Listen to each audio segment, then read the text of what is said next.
Hello, and welcome again to the Executive Room podcast, where we delve deep into the minds of remarkable executives who have shaped the business world with their ideas and actions. I'm your host, Kimberly Afonso, CEO and founder of the KA Consulting Group, where we are experts in everything related to CEO visibility to today's most influential CEOs, founders, and C-suite executives. And it's an honor to have Timothy Menard join us. Tim Menard is the founder and CEO of LYT, a leading smart cities platform that uses AI and cloud technologies to orchestrate traffic signals, transport priority, and emergency vehicle routing. A former firmware engineer at Tesla, he led the development of hardware software simulation systems before turning to urban mobility.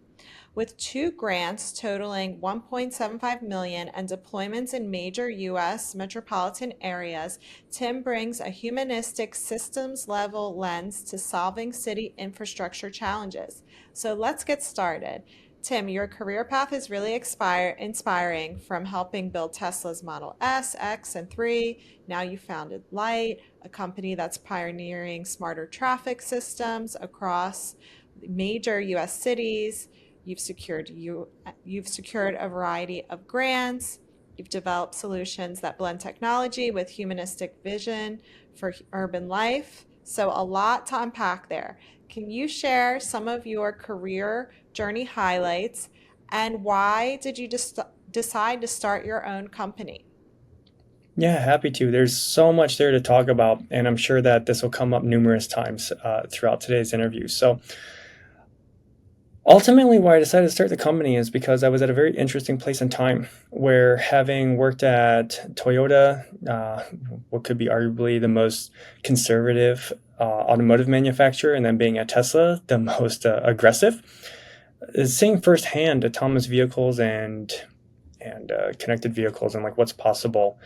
I just saw that like it was pretty much chiseled in stone. Automacy was going to happen. It was just a matter of how society will react and enable it. And so, having seen that Tesla was going to do it with or without me, I decided to go and try to help the public sector like have the tools and the necessity needs that they need to have, so we can have the utopian vision of what an autonomous vehicle is to us, where we just show up, get in cars, there's no traffic, life's great.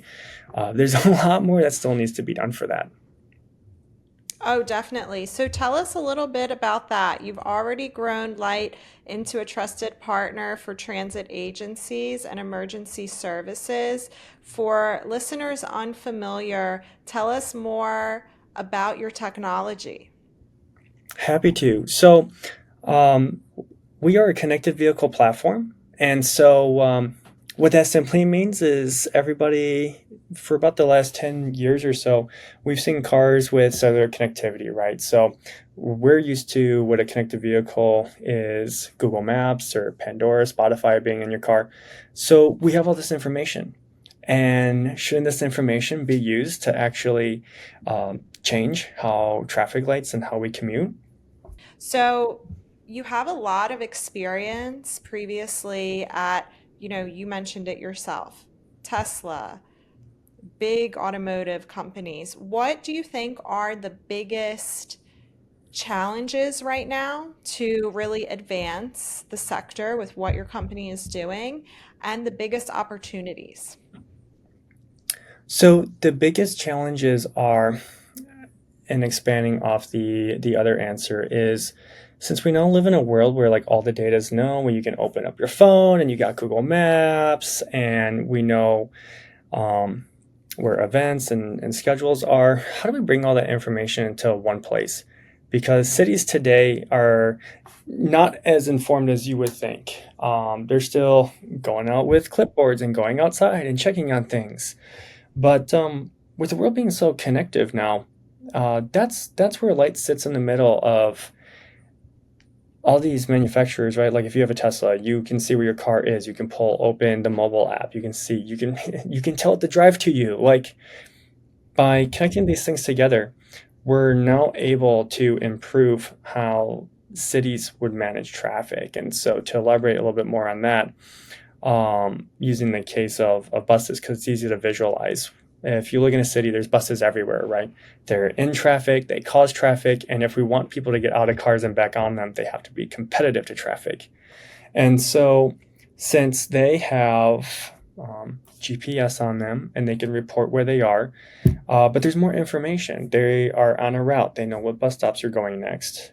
Um, we've been able to work with these different municipalities and cities to show them that they have infrastructure and investments into their systems that they've already made that they could connect now different data and be able to actually use that to improve how traffic is managed. So, what all that boils down to is thanks to knowing the bus route, where the bus is, our cloud is able to track these vehicles from the time they turn the bus on, leave the bus yard, and go to the route. And through machine learning, be able to predict who's getting on the bus at what stops, how long it's going to take, and how long to the next traffic light. So that our traffic management, our traffic lights are now actually influenced by when things are really going to happen, not by just maybe a camera saying, "Oh, there's a car, and maybe it'll change for you," or wait. So moving away from just being a simple setup, one size fits all, 24 hours a day, to being a living, breathing system. Oh, wow, that's really cool. And that's a really great example to understand. So, one of the things that I thought was really cool is that one of your company's promises is that agencies can activate the platform quickly, often within days, without the need for new field hardware. So, tell us about that because it almost sounds too good to be true. What does that look like in practice, and what are some of the bigger challenges you run into when scaling that promise? So it is possible, and when everybody's time and schedules align, then we do have um, examples that we can share where we have helped cities like within 2 weeks turn on a whole bunch of system coverage. And so what enables that is first of all just speaking with IT departments and making sure that all the connection points are there. And what's phenomenal is because a lot of our growth took place during COVID, we were able to help a lot of cities like completely remote. And so we've been able to provide systems and services that they can remotely set up themselves. And we ship the device to them, they plug it in under 15 minutes, it auto configures, and they go from no traffic lights to all their traffic lights securely on the cloud. And then, same thing, a couple emails with transit or emergency services on how to point the systems together. And then all of a sudden, their entire fleet is now able to be tracked because we connect with like 911 dispatch operation or bus operations. So all of a sudden, you can just log into a web portal and there's the traffic lights, there's the Google traffic layer, there's the bus, the fire, and it can. But the challenges, of course, come with everything, which is um, like how traffic's all fighting for the same green time depending what the other priorities are and how many projects each person is taken on, we always run into the same constraints as you would in normal life. How much time do we have for today's meeting? How many other things are in the queue? And then just how much security review or setup review at different states? Because not everything is cookie cutter, right? There's as you travel around the world, you can see there's many different examples of very interesting intersections. And what's nice about our system is that it provides the flexibility to solve a Paris roundabout with five legs going into it, or your simple neighborhood that's just three ways to travel. So, and everything in between. That's really cool. That was actually going to be my question because being in Europe, I've seen, throughout Southern Europe, some crazy, crazy roundabouts and situations. And, especially in Southern Portugal, an area that has tons of people visiting in the summer and then the rest of the year, not really. So, that contributes to a lot of traffic setups that are really, really interesting that I'm sure Light would totally help with. So, I'd love to hear a little bit more about the safety, how do you approach data governance, validation, and building confidence? Because as we know, anyone, any city, anyone who works with you needs to know that the system is safe, transparent, and reliable. So how do you do that? Absolutely. So let's break that down into just a couple of components. Where one, there's security. Two, AI. AI is a hot topic in itself, and then we'll call it kind of everything else. So first and foremost is making sure that every system is understood for what are the vulnerabilities, what are the point of failures, what's the security, and so that is the biggest conversation point, of course, in all of our engagements. Is what have we done as a company to safeguard the public sector's assets? And so we have a very strong opinion. We have a huge architecture around securing that. So that's first and foremost. And then secondly, it goes into that, in the news, everybody's reading that like AI will solve everything. It's, like it's like super glue. You just throw it on something and all of a sudden your life is fixed. It's not the case.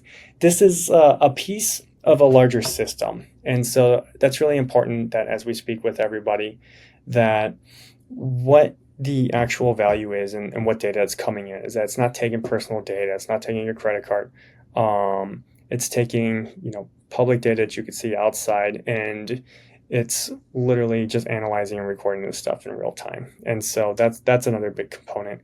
And then finally, it's how is the system actually analyzing that data to make a decision, and how do you safeguard that decision makes sense? And again, that goes back to the first two, which is what do you have for just security? What do you have to safeguard that AI is making reasonable decisions? And that's the full package, is that you've really put the full containment around what is it you're trying to solve, because it's pretty apparent on what makes sense and what doesn't. Completely. Very, very well articulated, very clear, and thanks for sharing that with us. So, we saw you've been named to Mass Transit's 40 Under 40. Light has been on the Inc. 5000 list of fastest growing companies. These are amazing recognitions, so congratulations. And I'd love to hear, how have they opened doors, and also how do you strike a balance between the spotlight and making sure you don't overpromise anything related to AI and what it can actually deliver, especially as you just mentioned yourself that it's not a tool that one size fits all or can solve every single problem. So I'd love to hear that. And lastly, would love to hear, related to Inc. 5000 and mass transit's 40 under 40, how has that visibility helped you in general? Because as you know, Tim, this podcast is always, we touch on vocal leadership and visibility, and we'd love to hear how those things have helped you.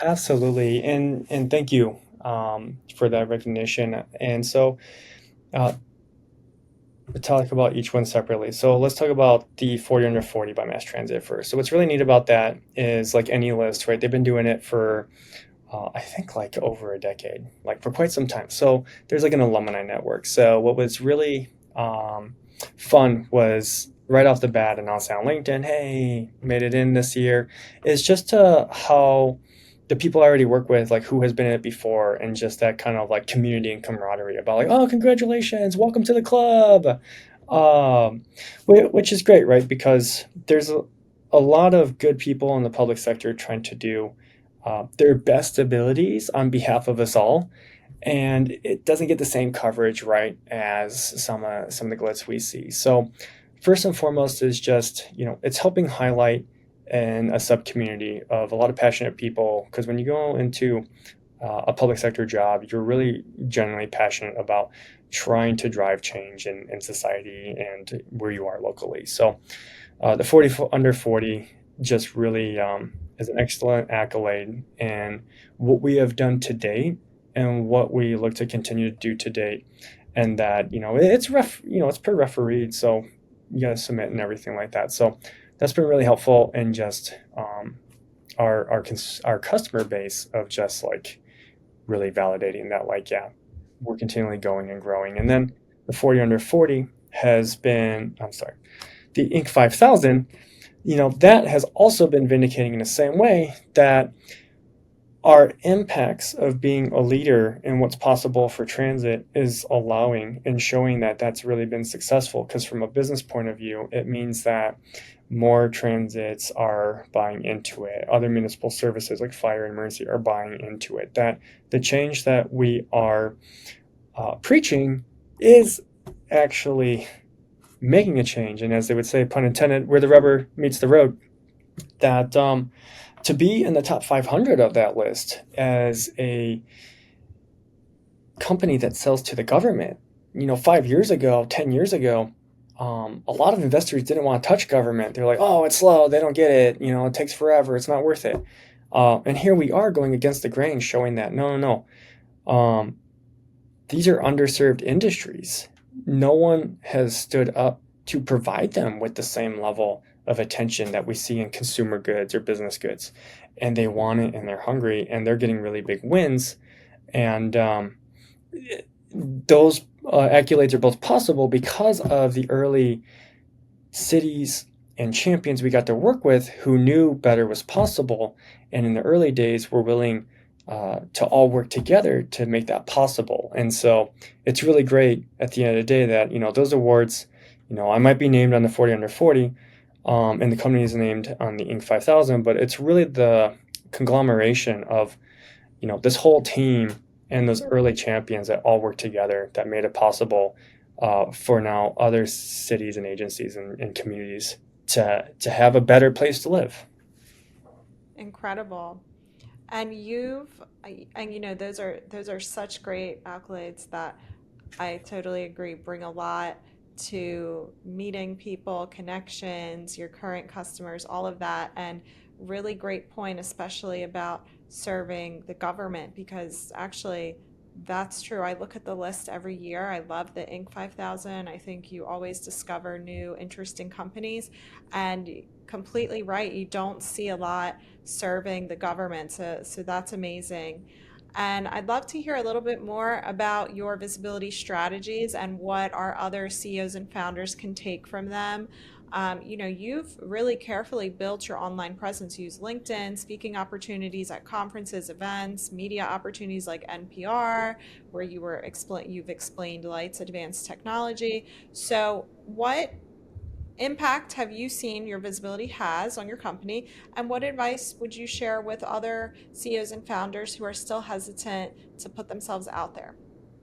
I love that question because anybody who knows me, I've been saying this my entire life. I recognize this pretty early in life, which is that we only truly own one thing, and the only thing you truly own is your word, your voice. That's the only thing you own, and that is what everybody is going to value or base you off of. So I think it's extremely important that in a time when transparency and honesty, like, when I set out to build the company, I wanted to do just that. I wanted to build a company, not a startup. Those are different definitions. And then also I want to build an honest business.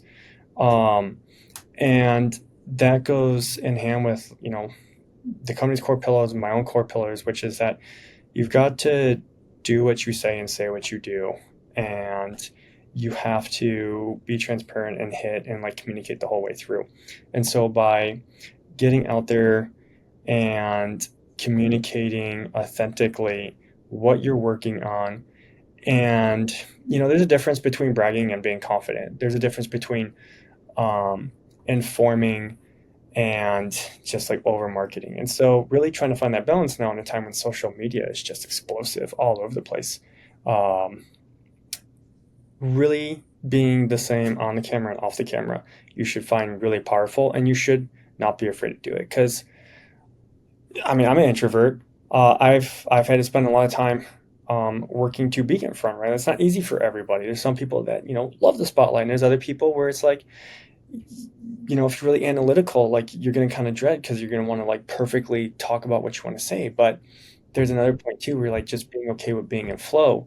And that if you're being genuine and authentic, the old saying is if you never lie, you never have to remember what you said because you didn't make stuff up. And life's really easy then if you don't have to make stuff up, because if you are working in an honesty, and that's the big difference between a professional and an amateur, is you're going to fail. It's how are you going to handle failure? And at the end of the day, no matter who you're working with, not every day is going to be a great day, but how you make every day great is how you handle failure. And that's the biggest takeaway is that you like we're talking right now. You got to go in, be genuine, be authentic, be the same that you are on the screen as you are off the screen. Um, because then you're never really acting and you're being true to yourself and whatever your cause is, and that's going to radiate. Very, very well said. And, I've seen that you've been speaking publicly a lot around smarter, safer, more human-centered cities. So, what do you hope is the big legacy that you leave as a leader beyond just, what you're doing with Light? There is a part of me that's like, oh, I'd love to be in textbooks of like, oh, I invented that or I did that. um is that saying like you die twice? You physically die, and then when the last person like says your name is when you die. And I think that's kind of it at the end of the day is money is great, but the value that you generate is even greater. And whatever you believe in, you know, reincarnation, afterlife, whatever, the point is, I think that if you think larger than yourself and you can contribute and do something that you're the best at, then ultimately at the end of the day, like why would you not want to like put your best foot forward so that not only yourself but those around you have a better tomorrow? And that's what I see Light doing. The people who come to Light, well, myself do, like why we come to work every day is because we can see the impacts, we can see the real impacts. And today we're helping the communities that we're in, but who knows, that could always be my mom, your dad, that needs an ambulance. And why shouldn't we all have a better place to be? Because ultimately we're all living in these cities and that's what matters most. Very, very well said.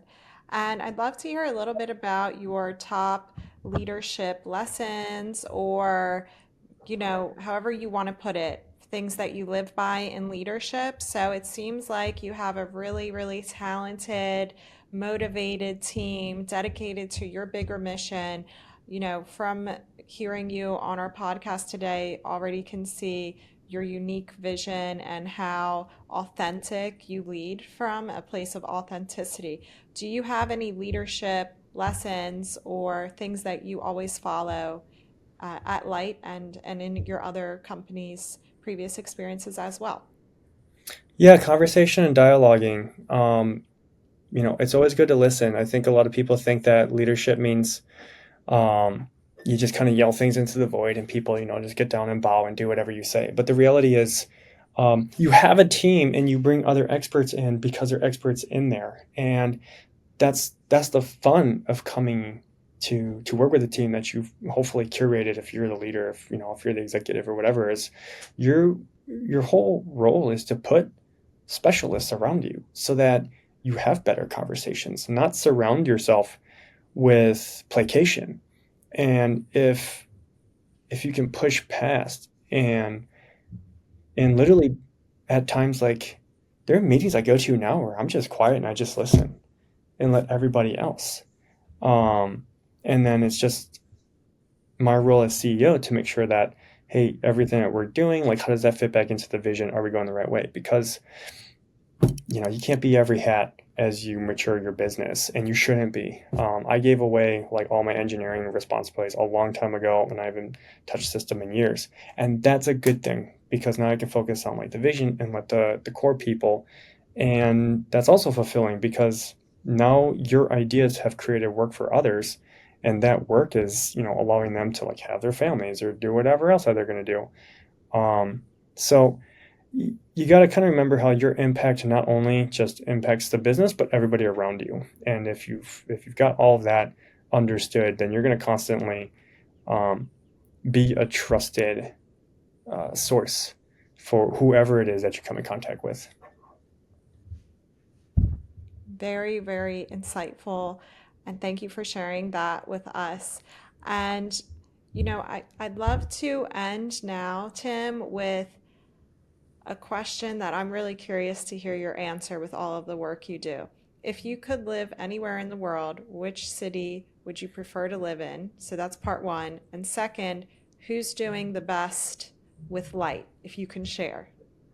Happy to. So I'll go in reverse order. So, City of San Jose, California, has gone full citywide on prioritizing all of their bus transit routes, which is phenomenal. That's 29 bus routes, and it's really like the first U.S. city to have it all done and complete. And it's just a great case study to take a look at and lead. So again, like they like to build themselves. It's the capital of Silicon Valley. They have a huge city AI initiative. They also have transit first policy. So they're doing a lot of work to figure out how to make that city more walkable, bikeable, and transit friendly, and get rid of cars, which is also where all the autonomous vehicles are happening too. So phenomenal case study. Um, I questioned this to myself several times, having grown up in Chicago, gone to college in Alaska, and did some time in Nevada as well, and lived in California. Traveling is open for me. I've been able to live in a lot of great different cities. Um, I wouldn't say there's one place that I would go to for a very long time, but there are places I would love to go live for a little bit. Like, don't have a specific city in mind, but like biking through the Netherlands seems really enjoyable. And then sometime in Asia, like Japan, um, because of just all the uniqueness and the diversity. Love that. Well, thank you for joining us today, Tim, and until next time. Thank you, Kimberly. It was a pleasure.